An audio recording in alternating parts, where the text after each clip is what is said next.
Welcome to the Think Small podcast, hypergrowth for small businesses. So, what's slowing you down? Well, hello again, everybody. This is Rob Godlewski. I'm your host for the Think Small podcast today. And today our guest is Daniel Wachter. He is the president and chief executive officer of the Colorado Symphony.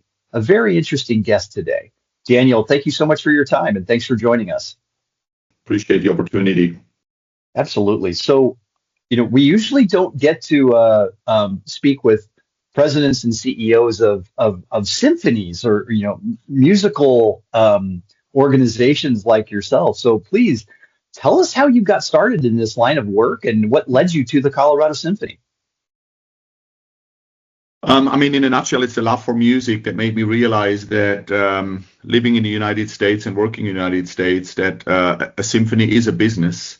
And I indeed grew up professionally as a business guy with a Bachelor of Business Administration first, did my executive MBA, had various roles in different industries. But while being president CEO of for-profit companies, I explored and discovered my love for classical music in Cincinnati with the Cincinnati Symphony Orchestra, and learned to look at the Cincinnati Symphony Orchestra at that time as a business from a board perspective. So what started a soul hobby became an intellectual hobby.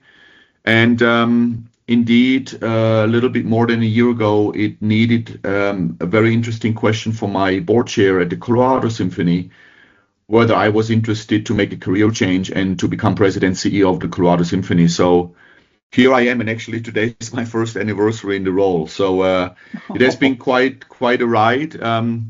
I know it's April 1. It's no joke, but it has been a lot of fun and hard work in those 12 months so far.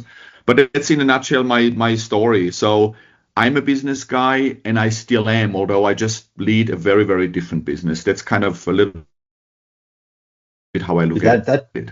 Yeah, that's amazing. What a story. You're an executive in some industrial businesses, right? You moved to the United States, but it was your passion for music that kind of drew you not only to the symphony in Cincinnati, but of course, here in Colorado. What an amazing story. And yes, of course, your symphony is a business. So let's really dig into not only the uniqueness of running a symphony as a business, but the common areas that I'm sure would resonate with a lot of our small business leaders in our audience. So Daniel, how long? I know you've only accepted the role as president and CEO a year ago. By the way, happy anniversary. Thank you. But how long have you been associated or been on the board of the Colorado Symphony? So I joined the board of the Colorado Symphony in 2023, just as a regular board member. I have been still on the board of the Cincinnati Symphony Orchestra since 2018. But with moving with my family to Colorado Springs in 2020, in the middle of the pandemic, once we were out of lockdown and started socializing again, I started to drive up to Denver to join concerts of the Colorado Symphony. And me being me, cannot not get to know people. I always had the desire to get to know musicians, the conductors, guest artists, and so on. So that led me to the conclusion that as much as I love the Cincinnati Symphony Orchestra, personally, I did not really see a lot of value for me to stay on the board of the symphony that is on the other side of the country, because I want to hear the music. I want to be involved. I want to get to know the people. I want to be part of the impact that we make as an arts organization. So that led me to ask the board chair in Cincinnati to release me from my commitment 1 year before my second term would have ended anyway. So I joined the board in 2023, also very much encouraged by my current board chair. At that time, he became the board chair in 2024 and invited me to become one of his vice chairs, which I did. And like I said, about a little bit more than a year ago, I got that very intriguing question from him as we had to work through a CEO change of the Colorado Symphony to make a bit of a career change, which I did. Sure. Well, you must have made one heck of an impression on the former president and CEO because you've only been part of that Colorado Symphony for a short time, not only being asked to serve as vice chair, but finally to be asked to serve as president and CEO. I mean, John and I got to know each other about 3 years ago, and he's an incredibly successful serial entrepreneur with the same passion for music. And I think we had naturally a joint hobby instantly before I even joined that board. And then joining the board, obviously, we had more reason to talk. Then he became board chair. We even had more reason to talk. So anyway, he started to get to know me while we explored also the need for the Colorado Symphony moving forward. And I swear it was not my target, my aim, my goal to become president CEO of a symphony. Means I had a dream that I did not know of until he asked me that question, and until he offered me to think about that kind of step, which took me a full night of no sleep actually to do so, and a few conversations next day. But to me now it feels like I was offered to work a dream I did not know I had. And I still feel very comfortable, or even more confident to say that a year into the job now. I think that's the best statement any business leader can make about the business they're in, right? And that is, it's a dream, it's your passion. And if you absolutely love what you do, you'll never work a day in your life. And I bet it feels like that for the past year. I know I worked hard and a lot together with the entire team, but indeed it's a very different, let's say, drive or energy. In my previous industries, in protective packaging, then healthcare packaging, then specialty chemistry, I never lacked energy and purpose. Although one thing I've just been realizing the last 12 months was that purpose and that energy was more an intellectual one.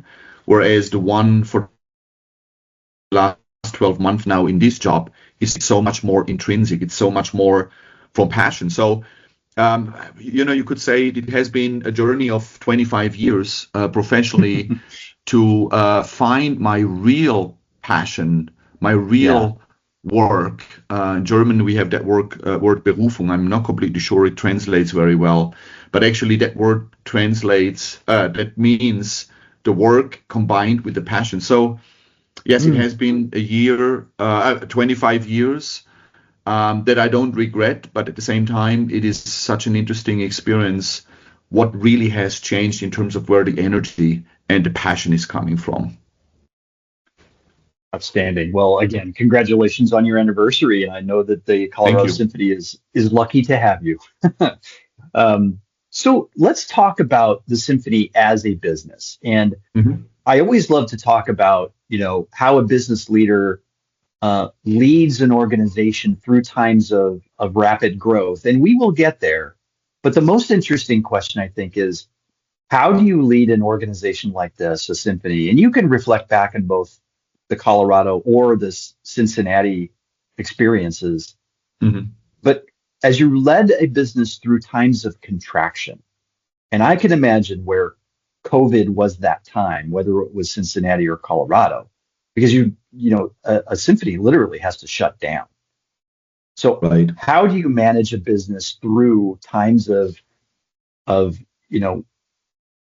contraction of delivering the products or services that you normally deliver every day?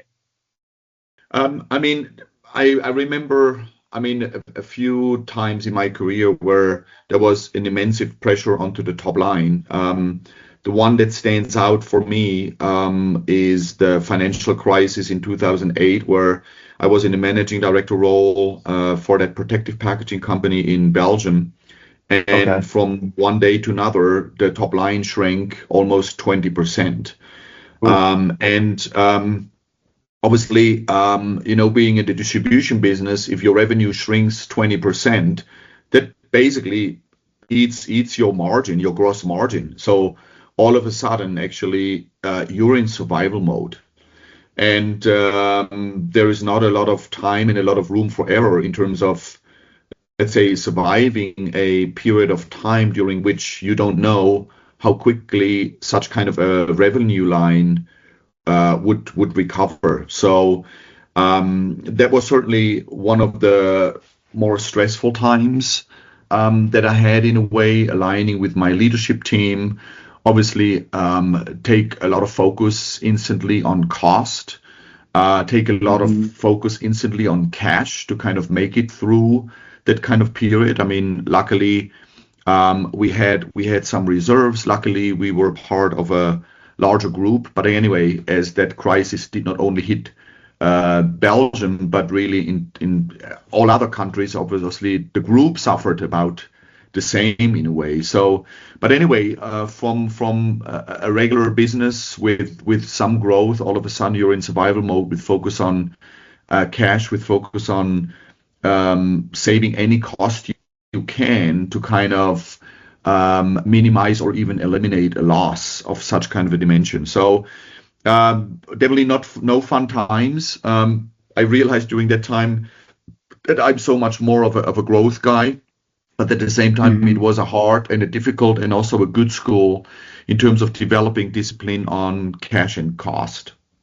So then let's fast forward to 2020, and you relocate your family from Cincinnati to the Colorado Springs area, and you weren't yet associated with the Colorado Symphony.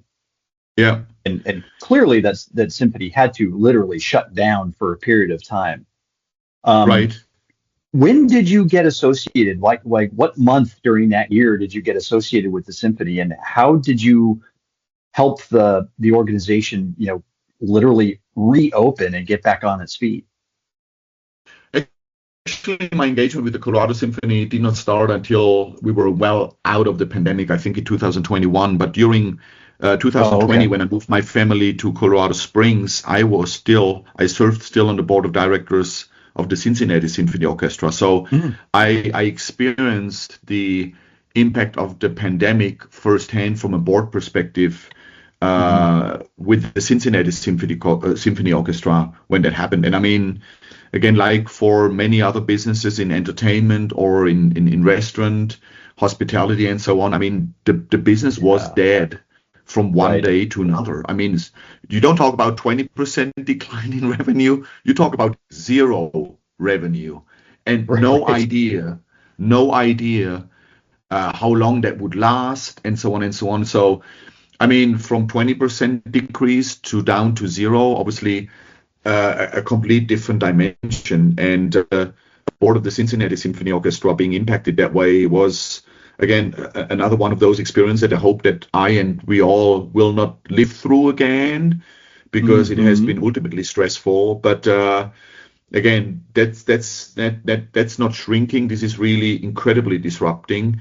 And I'm happy how the board leadership, with the board, with the executive, with the CEO, with the leadership team, with the musicians, with collaboration with the union, really have been able to act fast, take some drastic decisions, but decisions to sustain the organization, business decisions to sustain the art form without furloughing people, without letting people go, agreeing on significant pay cuts for a while across the organization.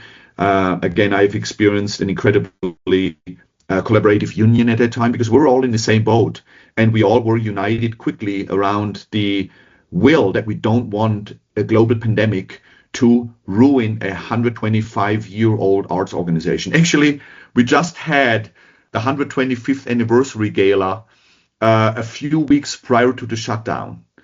And maybe it was that unifying 125th anniversary gala that really unified us so strongly to do whatever it takes to survive through those rough waters that we did not know how long they would last. So again, interesting experience where I think whether you shrink, whether you are disrupted this way, whether you grow, actually a strong vision, a strong mission, strong leadership are the key elements, and a strong will with all stakeholders involved on what is it that we get accomplished. And once I think that will is there, will always be ways to get that done, whether it's for dealing with a great rapid growth or a crisis situation like the ones they've just talked about. Right.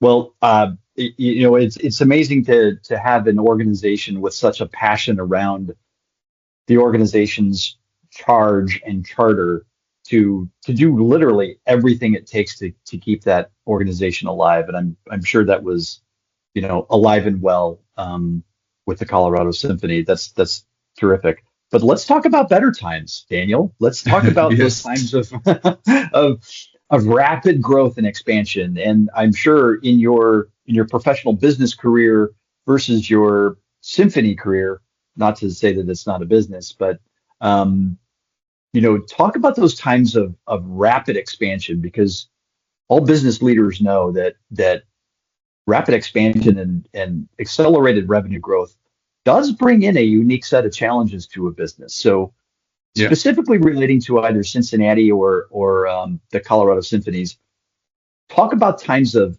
rapid growth and expansion hmm and how you manage the business through that. Yeah, I mean, I had the opportunity on the for-profit side to turn around two businesses. The one that I've led in Western Europe, in Belgium, and Mm, then when I was offered by the ownership at that time to come to the United States, to come to Cincinnati, first on a different mission, but a year into the job, I was offered to become president, again with a mandate to turn the business around and to scale it. And that turnaround mission with scaling it really led from growth of about 80, 85 million to 150 million in about 5 years. I would mhm. say about 75% of the growth organically, the other 25% through M&A. And Okay. compared to the crisis situations that I talked about before, obviously it starts with a very, very different ingredient, which is an incredibly positive energy of an opportunity, that it is wonderful to align a team. As I said before, you still kind of need the same key ingredients. You need a strong value set, you need a vision, you need a mission, you need a clear strategy, a clear game plan. You need the right people at the right place. And then you need that alignment on values, vision, strategy to then enable delegation. Because if you want to grow, um, any leader cannot bottleneck him or herself. You need the right people at the right place and then to be able to delegate. And delegation Right. usually happens most effectively based on clear alignment on values, vision, and strategy. Or if I use musical terms, once we are aligned on what the music it is that we play, individual performers can really excel. And in that example, again, the opportunity was to scale the protective packaging business mainly through the e-commerce segment. And that growth happened rapidly. Next to the point, Yeah. it was disruptive from a cash perspective, disruptive from manufacturing capacity, disruptive in terms of manpower needed to spread out the entire United States to equip all those fulfillment centers of that e-commerce player, and so on and so on. But like I said, there's a very, very different spirit. There's a very different energy in kind of a can-do mentality for the good, because we have an incredible business opportunity to really scale the business on the top line, to really turn the business around from the bottom line. But like I said, the ingredients are so much of the same, whether it's a crisis of revenue decline or elimination of revenue, or one thing I Hmm. forgot, one of my plants burned down due to a technical defect that caused a plant fire in Belgium during that time, which was probably the ultimate crisis I had to manage Oh my through. gosh. And we did not lose one order. We had one afternoon and one night together with the team to play the strength of a group to bring shipments in from Germany, from France, even from UK, to kind of serve customers. So even if it is in a crisis like that or a rapid growth opportunity, the vision, the mission, strategies, based values, the right people at the right place, and then enable delegation and enable other people to take the right decisions in alignment in what we want to get accomplished and how. And that provides for scalability. Wow. I couldn't agree with you more on your thought of delegation, right? And one Mhm. axiom I learned in business from a mentor and a former president 30 years ago in my career was hire good people and let them do their job. Mhm. right? Just get out of their way and let them do their job. And so it really rings true with me as well. So Yep. that's great. And something you glossed over a little bit, Daniel, was you made the connection between leading a business to coming together as an orchestra from a musical perspective. Now, that's clearly not any analogy I've ever heard on this podcast, but can you elaborate on that a little bit? I think that's really interesting. Sure. Happy to do so. Or where do I start? Well, maybe I start that. I mean, I've mentioned that I have a business degree, even did an executive MBA program. However, the biggest leadership lessons that I have learned did not come from a book or a regular management or leadership training or even my MBA. It came from unexpected places. The first most influential one was touring the Rubens House in Antwerp, where I understood the meaning of right people at the right place, of delegation to specialists, of aligning specialists around a vision, of communicating and interacting with those specialists to make sure to stay aligned on the delivered outcome that we want to kind of accomplish. That came from the arts. And then another big one I had a few years later, while I was president of the packaging company in Cincinnati. I went to the Cincinnati Symphony Orchestra. Usually I go to Symphony, became my church because I want to switch off my brain and then get my soul massaged and connect with myself.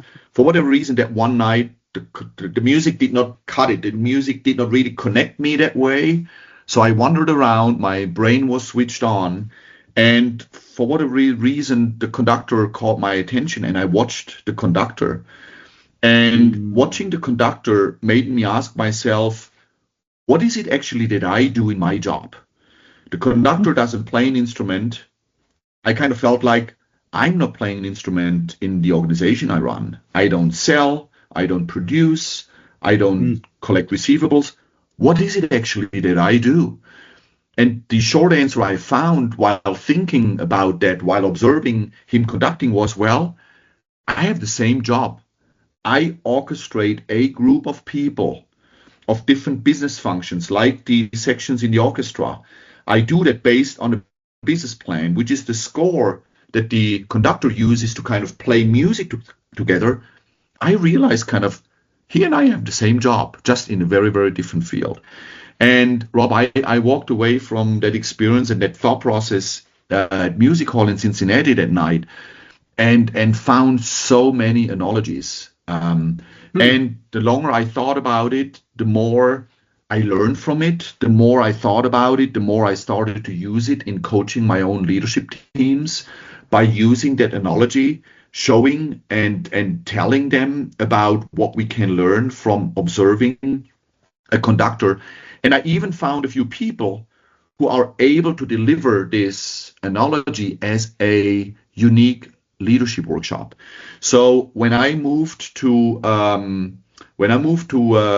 Colorado and joined the board of the Colorado Symphony, the board leaders offered me the opportunity to bring this workshop to Colorado together with the Colorado Symphony. So we did that in the first time in 2024. We did it again in 2025. Now imagine an orchestra, not the full-size 80, but an orchestra of 50 people on stage and 110 business leaders being seated inside the orchestra next to a world-class professional musician. That means giving them the opportunity to watch and to see the conductor like a musician does and observe him leading in real time. And obviously, I found people who are able to deliver not a concert, this is not a concert, but to deliver this as a workshop to show good leadership, show bad leadership, show micromanagement, show the importance of nonverbal communication, obviously. So I've delivered those workshops twice in 2024-25 with the orchestra. We have just done this a few weeks ago, first time with the Colorado Symphony Chorus. So that means the same principle, but instead of being seated inside the orchestra, participants were seated inside the chorus. kind of the same, but a different experience. And I'm very, very happy that we're going to deliver the third time this orchestra-based workshop with Roger Nierenberg, who's the godfather of this workshop concept, on April 13th in Denver. And again, in summary, sorry, that was a long loop that I started to open, Rob, but in conclusion, it's fascinating. I found this leadership epiphany of a conductor orchestrating, a conductor leading in real time, as an opportunity to be of value to the business community, inviting the business community into our concert hall, onto stage, being seated in here to give them epiphanies and a leadership learning experience that you cannot buy anywhere. Daniel, I think that is fascinating, that you're integrating and melding, world-class musicians with business executives and finding common ground there. I think that's an amazing idea. I would love to be able to come and participate in such a workshop. Oh, well, then just buy a ticket and fly to Denver, April 13th. You have all morning to fly in. It starts at 3 p.m. and then the workshop starts at 4. But I mean, I love it. Thanks for that feedback. Again, that has not been my idea. I just had that epiphany for myself, and then I thought through it, and I've learned from it, and then I did my little research and found those people, Roger Nierenberg, Raphael van Hunsrubich, for example, who can deliver that. So I delivered those 2 workshops, the first 2 ones with Raphael the last 2 years. This time I'm incredibly happy having engaged Roger Nierenberg, who really had the idea. He started this about 30 years ago. This is not new. I just don't think it has really gotten to its full potential of people realizing how much they can learn from the performing arts through such kind of a workshop. And most importantly, it opens leaders' minds because they get that inspiration from outside their own comfort zone. They're taking into a completely new environment. And by the way, the music does a wonderful job, whether it's played by musicians with instruments or by members of the chorus. It opens them emotionally, which is a complete different learning experience. So I can highly recommend you buying a ticket and join us on April 13th. I love it. If I could, I would, my friend. You know that. Unfortunately, I'm unavailable to join you, but I am going to keep this on my radar. This is we'll a do very it again, Robert. Concept. We'll do it again. Don't worry about it. Again, Absolutely. It is one of the things that I'm so happy that there was this pioneering spirit of the Colorado Symphony to do something that other orchestras don't, that we do because we see value in that, and we do it because we see we can, beyond playing wonderful music and deliver concerts, we can be of a very unique value to the business community here in Denver and Colorado, and serve leaders' needs of getting inspired, leaders' needs to learn and to be inspired from different angles and aspects. And by this, increasing the impact that the Colorado Symphony can do to its community, in this specific case, to the business community. Oh, Daniel, that's fascinating. And I'm sure it's not lost on you that a byproduct of these workshops is probably a whole new set of fans and even benefactors of the symphony itself. Absolutely. I mean, from those 2 orchestra workshops that we have delivered, plus the one with the chorus, so 3 workshops. Yeah. I don't have the 100% accuracy on data, but if my memory doesn't fool me, I would say that about 80 to 90% of the participants that we had on stage for those 3 workshops did not think that they are interested in symphony. They have not been to Berkshire Concert Hall. They have not attended a concert.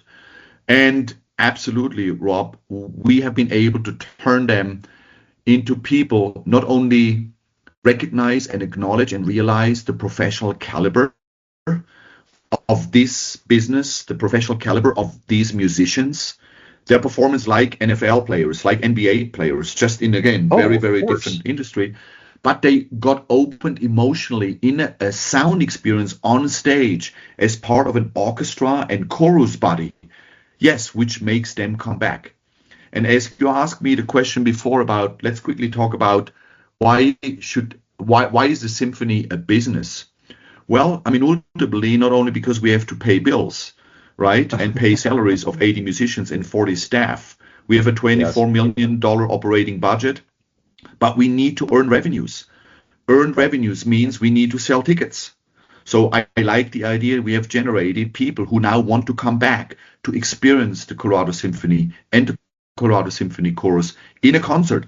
And by the way, while they get their soul massaged, their brain can observe a leader leading and bring wonderful music to perfection. So that's the earned revenue side of a symphony business, which is ticket sales. And then just last comment, there's another very big factor, which are donations, which is corporate sponsoring, which are private donations, which are foundation donations and so on. So the whole contributed revenue side. So the revenue side with earned revenues, contributed revenues, contributions from our endowment, that's the revenue line. And it's about audience, increasing audience, making them come back more often to kind of enjoy that beautiful music that we perform, and at the same time, hopefully get convinced that their financial contributions as donations will help us to sustain this wonderful art form and sustain the impact we can make in the communities. So let me ask you that question as well. And by the way, thank you for that explanation of the workshop. I think that's just a tremendous opportunity for business leaders in the Colorado or any other area that has a symphony in their city to engage with. But let's talk about that, various streams of revenue, right? Obviously, you're selling tickets to events and to concerts and to shows, but you do have that nonprofit aspect of charitable contributions and donations to deal with as well. Are you finding a balance between the percentage of donated revenue versus ticket sale revenue, and how do you manage the business with those three different streams? Yeah, so let's differentiate the earned revenue stream and contributed revenue stream. Again, earned revenue stream means ticket sales. Contributed revenue streams means donations. I mean, the earned revenue streams with ticket sales, actually, with the Colorado Symphony has been its strength over so many years. And actually, it turned into a big strength because thanks to our chief artistic officer, his team, a very collaborative approach with the artistic committee, which consists of musicians, the Colorado Symphony has developed a innovative, inclusive, diverse programming that we're nationally watched for. And that helped to develop the earned revenue as a strength of this organization. So let's say earned revenues is about $10 million out of the $24 million operating budget, which is an untypically high share of earned revenues, which is good. The only not so good part of it is that this share is so high because the Colorado Symphony has historically rather underperformed in fundraising. And that has various reasons. And I do not want to kind of go back, but if I quickly look back and summarize, maybe one of the key reasons is that probably we have missed at a certain point to make the communities around ourselves understand that beyond them enjoying wonderful music, why the impact that the Colorado Symphony makes beyond playing music really matters and how that can help to achieve their philanthropy goals. And ultimately, like in business, I've just recently taken a few organizational decisions kind of to really stimulate those revenue streams. So I started with what I perceived and experienced rather a little bit of a weakness, means fundraising. I've changed the organizational setup of that team, and I decided to hire a caliber leader who joined us in the capacity of the chief philanthropy officer just in November last year. So I kind of, again, remember right people at the right place. I needed someone to own that revenue stream and someone who knows philanthropy, someone who knows philanthropy in Denver. So as there is not really another symphony orchestra of our caliber in town and in Colorado, I was looking into other similar businesses. So I looked into healthcare, I looked into higher education to kind of find someone who understands philanthropy and understands Denver. And I found Julie DeWoody, who joins us from Denver University in the Chief Philanthropy Officer capacity in November. And just last week, I've made an offer and that person accepted to join us as a Chief Experience and Revenue Officer.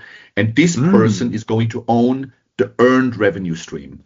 I wanted to have someone who takes ownership of that aspect of the top line to understand, to commercialize the incredibly strong artistic product, which is defined by the artistic committee and our artistic leadership team together with our music director.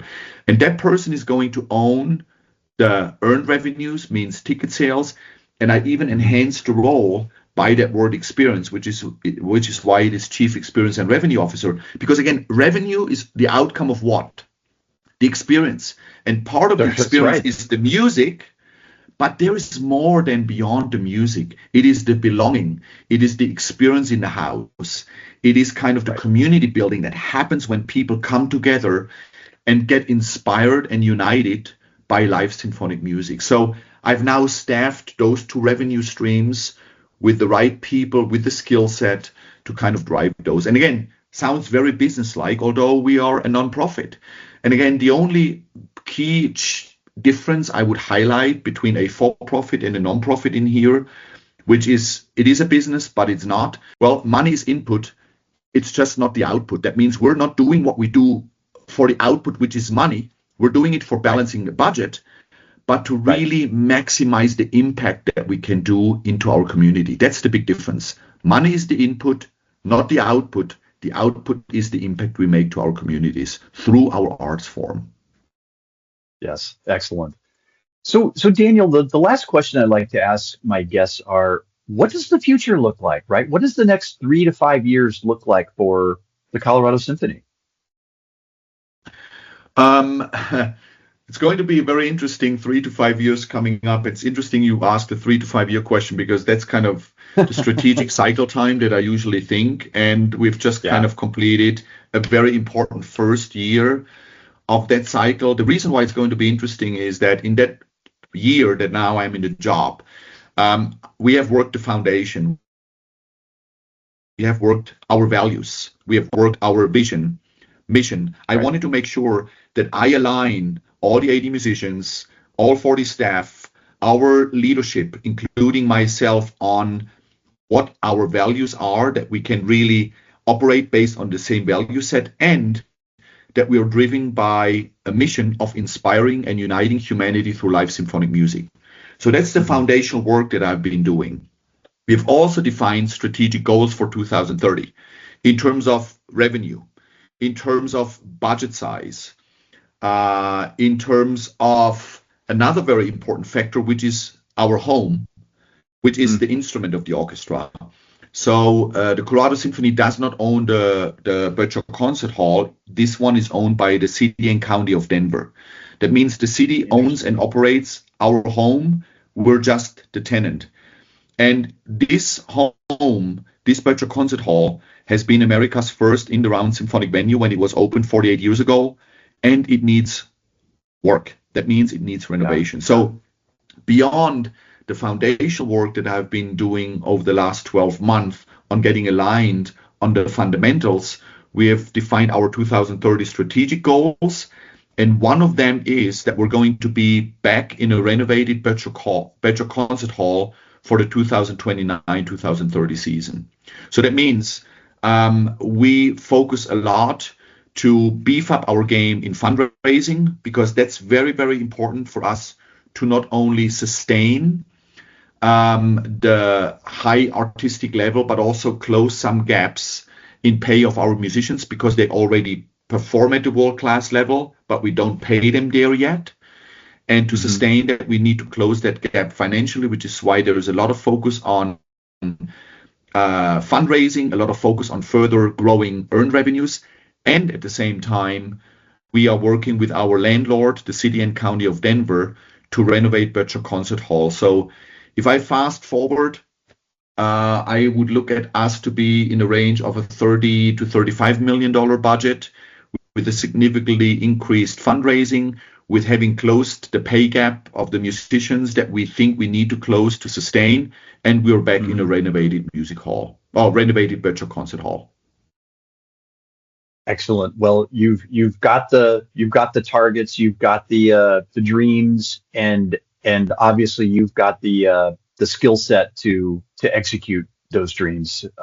So Daniel, this has been just a fantastic conversation. I really appreciate your time today. Again, this is Daniel Wachter with the Colorado Symphony, President and CEO. Daniel, thank you so much for your time on today's Think Small podcast. Robert, thank you so much, not only for having me, but again, what I realize, questions are incredibly powerful, and you made me think about a few things that I have not thought that way before. So Thank you so much. And again, although you missed to be with us for that workshop on the 13th, please help to spread the word, and hope that one day I can welcome you to wonderful music at Virtual Concert Hall with the Colorado Symphony. That would mean a lot to me, Daniel. Thank you so much for your time. You're very welcome, Rob. Thank you. Welcome to the Think Small podcast, hypergrowth for small businesses. So, what's slowing you down?